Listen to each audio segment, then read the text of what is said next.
I've watched the last couple of days. There's lots of joking and laughing. I mean, spirits seem pretty good. Giving you a challenge ahead, how do you describe the mood in the camp? Yeah, the mood's good. I think the mood throughout this whole tour has been good. And as you've seen, yeah, it has been good throughout these last couple of days. I think the good thing about our team is we've been able to, I guess, reflect on the last game very quickly and talk about it and then move on. So I think that's really important in this situation that we're in. We need to win this game. It's a must-win for us if we want to win this series. So the boys have moved on from the last test. Hopefully we've been able to learn from that and come out here and play some really good cricket. I've said, yeah, we didn't bat in partnerships and we didn't bowl in partnerships again. We weren't at our best, so we need to really improve in this game. Do you feel you're up against it? I mean, given the conditions England enjoy playing here, do you feel you are up against it, or can you come back like you did before or after Cardiff? Look, we've just got to focus on what we've been doing when we've been playing well. You know, we've been training really well. That's a real positive for us, is when we're bubbly like that and doing our thing out there and focusing on what we need to do, we generally come out and play our best cricket. So, like I said, it's like a grand final for us. We really need to win this game and then focus on after that. But yeah, we've got to take it one day at a time, one innings at a time, and try and just build those partnerships like we did at Lords. Mitchell, do you expect the English crowd to go a bit easier on you here? I don't think so.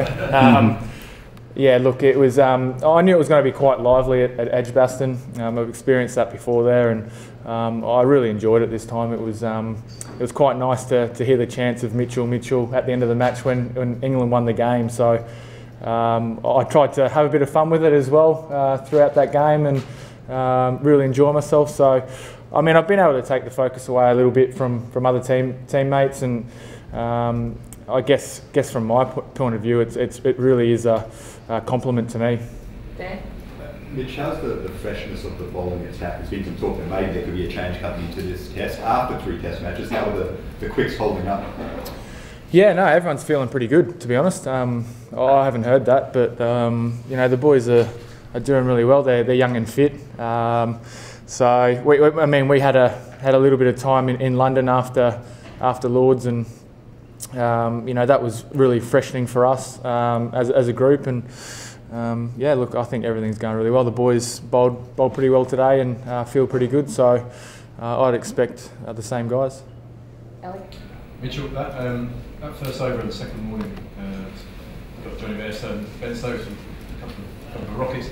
How easy is that to do, and how easy to replicate? We didn't see much of it after that. Does it take a lot out of you when you produce an over like that? Bowling bounces definitely takes it out of you on wickets that generally aren't too bouncy. That one was a lot nicer than what we've been playing on, but it can take it out of you, and I guess sometimes your job is to go really hard after the opposition. But for me, it's something that I really enjoy. Yeah, I didn't continue on from it. I think I probably felt like I needed to get the ball up there again and try and swing it at times throughout that test match, and try and bowl consistent areas. So hopefully we get a nice bouncy wicket here again, and I'm sure you'll see a few more short balls again. But it's all about balancing the game and where we are in the game. But yeah, I'll sort of scratch my head about that a little bit, not continuing on from that. That's something I'll look at this game. David, then John, and Braden. So Mitchell, just going back to the crowd, they are known to be a lot quieter here. What are you going to do if they just don't bother shouting? That's okay as well. Either way, yeah. Look, it definitely drives me. That's one thing. That's definitely changed over the years for me. You know, experiencing it in '09 was very different to what it is now. So it's something that I'm able to, I guess, block out when I need to, or get involved when I feel like I need to as well. But yeah, Lords, look, it was quite quiet there. You hear a little bit of niggle here and there in the crowd, but yeah, look, either way, I'm pretty happy. That song they sing about you, Mitchell, you hear it all day. Do you go home and play it over and you sing in your head? I mean, does it get to you? No, I used to though. That was probably the issue. I started singing it in '09 in my head as I was running into bowl. So I think when you do that, you're in a bit of trouble. But yeah, that's one thing that I've been able to, like I said, block out you do hear it, but I'm able to block it out when I'm at the top of my mark and running in ready to, you know, let the ball go. So, look, the thing is, I know when I'm bowling well, and like they try and do, they're everywhere around the world, they target certain players, they try and take them off their game, and like I said, I take it as a compliment. Guys, can you please just wait your turn? I'm just trying to get around everyone. So John, then Braden, then Joe, then Dean. Yeah, Mitch, I mean, one occasion you stopped your run up and all the time you bowled off 25 yards. Was that kind of playing for the gallery, really, was it? Or? Yeah, just have a bit of fun. It got quite loud there, so I just thought I'd take my time and then not bowl the ball. And then it was deliberate to bowl the ball behind the line, but probably not that far. It got a bit. It was close to being a no ball, I think. So. Can you see it I think you have to land in front of the umpire, your back leg, I think it is, or something along those lines. So I probably was a little bit further back than I wanted to be, but I know that's something that Brett Lee used to do occasionally, just to try and take the batsman's mind off, well, change his focus a little bit. At that stage, I was just really willing to try anything. Mitch, you spoke about those two bounces and then bowling a bit more full after that. Do you feel you were maybe forced a little bit into that, given Josh Hazlewood and Mitch Starc probably struggled for their line, so you were forced to bowl a little bit fuller in order to conserve runs? Like I said, I just think we didn't bowl in partnerships. So throughout that whole game, there was moments where we bowled well, I thought. And there was a lot of moments there where we could have bowled better and bowled in partnerships. So that's what it comes down to. That's when we're playing our best cricket, when everyone's, both guys at the ends are bowling well. Lino always comments that we have a good partnership when we're bowling. We seem to get breakthroughs and that. So when you can tie it up from both ends or put pressure from one end and then the other end's doing their job as well, and that's what it's all about. It's about bowling in partnerships. Joe? Mitchell, from your perspective as a bowler, how much do you think England will miss James Anderson in this Test match? Yeah, it's a massive loss for them, that's for sure. And they have to bring somebody else in that has to match him. So it's going to be pretty difficult to do. But they will miss him, but they're on a high as well. So they'll keep riding that high, I'm sure. Steve Finn's come back and bowled really well from being away from the game for a while, and looks like he's sorted out a few things. So whoever they bring in, there'll be pressure on them, but they're playing good cricket, so I'm sure they'll be fine. Okay. A few questions rolled into one. What did it mean to you to get your 300 Test wicket in the last game? Was that a real milestone for you? And how much longer do you feel that you can go on? What are your kind of wicket-taking targets? And with Stuart Broad on 299 here as well, was it quite pleasing to get there before him?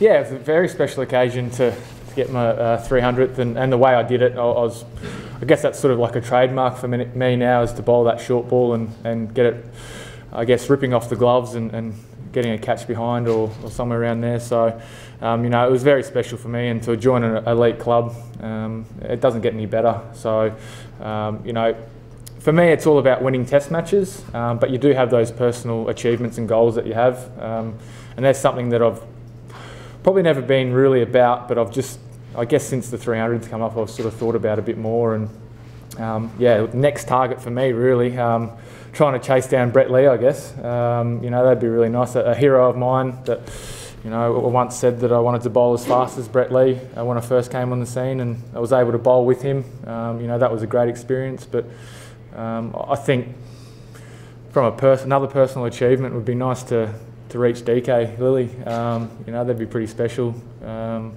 You never know, might reach him, and if I get that opportunity to reach him, then could end it there as well. That'd be a nice little finish as well. But it's probably something I don't normally think about, and it's something that I'll be able to cherish when I'm finished cricket and sitting back with my mates and enjoying a beer. Sorry.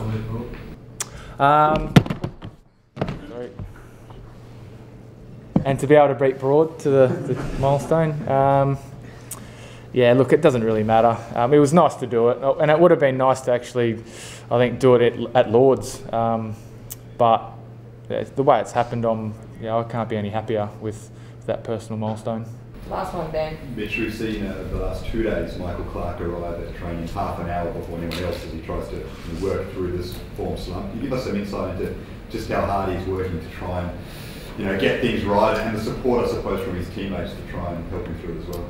Yeah, everyone supports him 100%, and he's always done the work. It's not just in the last couple of days. It's he's always doing that extra work. It's the things behind the scenes that people don't see, and yeah, he's definitely got our support 100%. He's captained the team really well. He's got that aggressive approach that I guess from my point of view I really enjoy. So yeah, we want him to be scoring runs. There's no doubt about that, and he wants to be scoring runs. He came out and even put his hand up from that last game. So he's really eager to get out there and score runs this test, and I've got a feeling that he will. So if he scores runs, we're going to win this test. Thanks, guys. Thank you.